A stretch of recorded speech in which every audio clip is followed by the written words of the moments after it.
I'm MASP, and I just wanted to go over a couple of images for somebody who's been getting in touch through Model Mayhem and submitted a few pictures for our cover page contest. This is Sue, or Sue K, I think she's listed as, on Model Mayhem, and just wanted to give her some feedback so that they can work towards winning one day, which is always the goal when you're entering contests, I think, or just participating, some people say. But for the first picture that we had submitted, I think this was an attempt to try and get a little bit of sharpness in a studio shot, because sharpness is all the rage, and I love sharpness, it's good. But what it led to was a bit of over sharpening. So from this distance, we see that there is a little bit of extra crispiness and fringing on the fine details. It starts to look very digital, but if you zoom in, you really see how overly crispy the picture got in terms of the details. And that's not the computer's fault, it's just trying to figure out where sharpening could be applied by looking at contrasting edges. I think in the without the sharpening, as we're going to see in the other pictures, that things do come out a little bit soft. And if we're doing studio work a lot of the time, not all of the time, sharpness is kind of key. So that's really just as you pick up new, or as the photographer picks up new lenses, or a new lens, that really can eke out as much sharpness from the sensor that you have as possible, you'll start to notice some more natural detail showing up, and you won't have to boost it in post so much. Apart from that, I think the crop that just leaves us with this slice here, and then this large fat kind of black slab here. Not so great, because I know in terms of your form from your other pictures, you look amazing, and this doesn't show that off. We'll go over here. Also, not quite showing yourself off here, because most of you is just crunched in on yourself. You can start to see a little bit of your shape here by seeing the background. Over here, because your arm is directly against your side, and then they both kind of are falling inwards because of your position, we can't see you so much. So we just have a mass here, and then also we don't have a lot of contrast across this area, so you are the same value in general as this sheet, as the floor, but we're starting to experiment, I think, with the high key background. It's good to practice with the lights, and I think as we learn more and more about lighting, then we'll start to add a bit more directional light, and that's really when interest will start to pop with you as a subject and a character in the frame.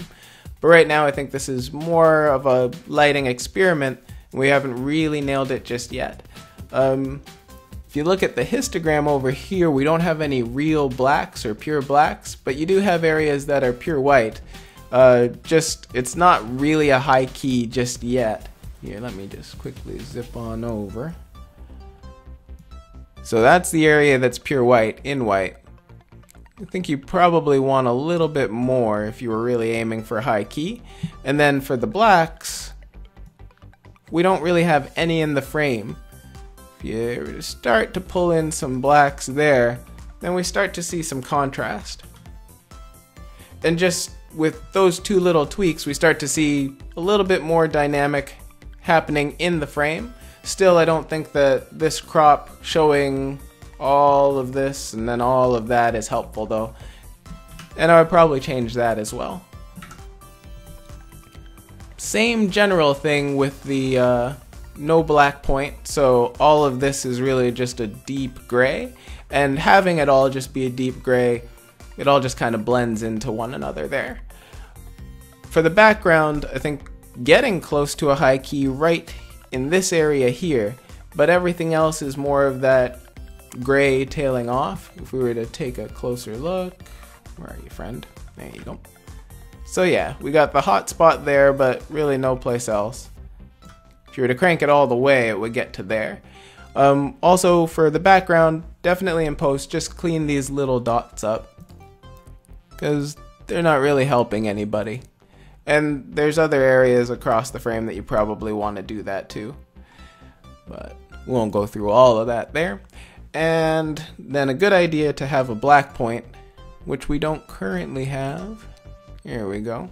And same general thing. It just adds a little bit of pop to the picture and kind of draws your eye to the area of high contrast. Although I do think that lighting on you needs to be a little bit more deliberate. Right now it's just kind of flat, so all of you blends together. And then since we're not using the sharpest lens camera combination, you don't really have any natural fine detail. You can try and raise it in post a little bit with the sliders of sharpening and all of that good stuff that we won't get into. It's down there in the detail stuff. But I think it's always better if you can get it done in camera. And I know camera gear can turn into this big thing, so you should sit down, or the photographer should sit down, really figure out what their gear is and what they can do to improve upon that. Here, I think a couple of things. One, you look absolutely fantastic. So I think this applies to all of the pictures. You're an extremely beautiful person. I really like the eyes especially. It's just very nice. But there isn't much happening in this picture that displays the positives of you, because one, the first thing that your eye will go to is that this seam here where the background is ending and where the world is beginning is not supposed to be in there. I mean, for a really messy fix there, you can do that. But really, there is a very black point and then a gray point, and it's not helpful.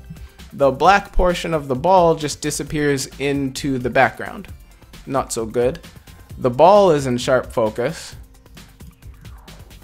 Your face isn't in sharp focus, which, once again, flip-flop that. I want the picture to show off you, because it's not a product shot about the Coors Light ball, or else it would be lit more deliberately.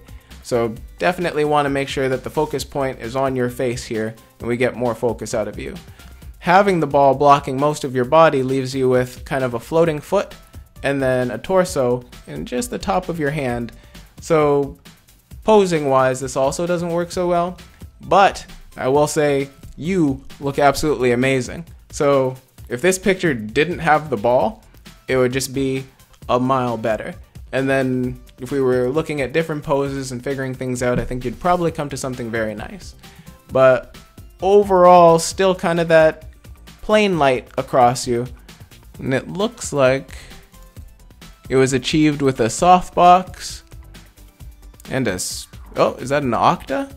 So you got an octabox from one side, you got a softbox on the other side, and they look like they're almost equal power from the angles that they must be coming from. So bop and bop, in order for this to happen, it leads to a very flat light. So, you know, a 2-to-1 ratio or a 3-to-1, playing around, maybe a single light. It's always good to start off with a single light and then kind of work it from there, because if it doesn't work with one, the answer isn't to throw in like 12, right? But yeah, on a whole, some things to think about there. And that leaves us with one more. And, you know, not to be weird, but you look amazing. So that's, like, this isn't about that. You're an extremely good-looking person. You just have to show that off in your pictures. And one way that isn't going to happen is by having the background showing in the final frame, or by having this much distortion, which changes what I'm thinking is a makeshift ladder into, I don't know, what would you need a Bowie?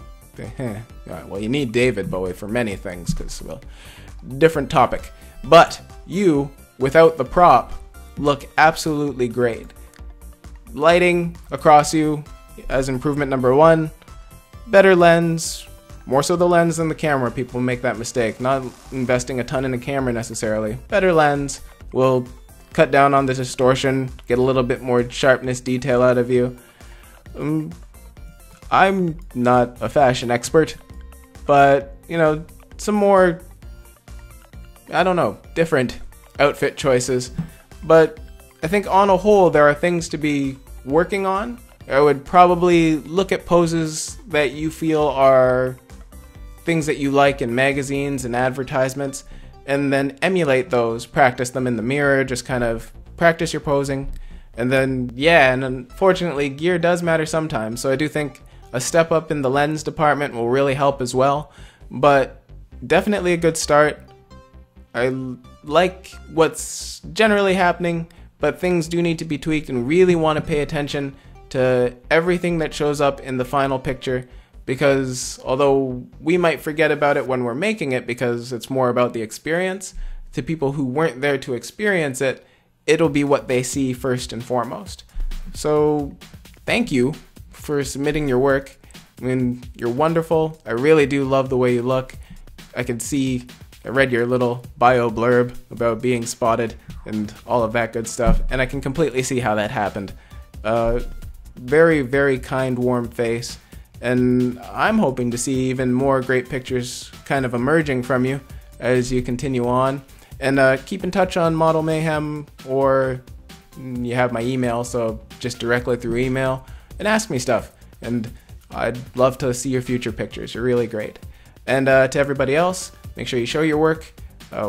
Looking forward to seeing everybody's, and thank you so much for all the submissions. Got a bunch to go through, and that's the exact type of problem that I want to have. So yeah, I'll catch you in the next one. Thanks.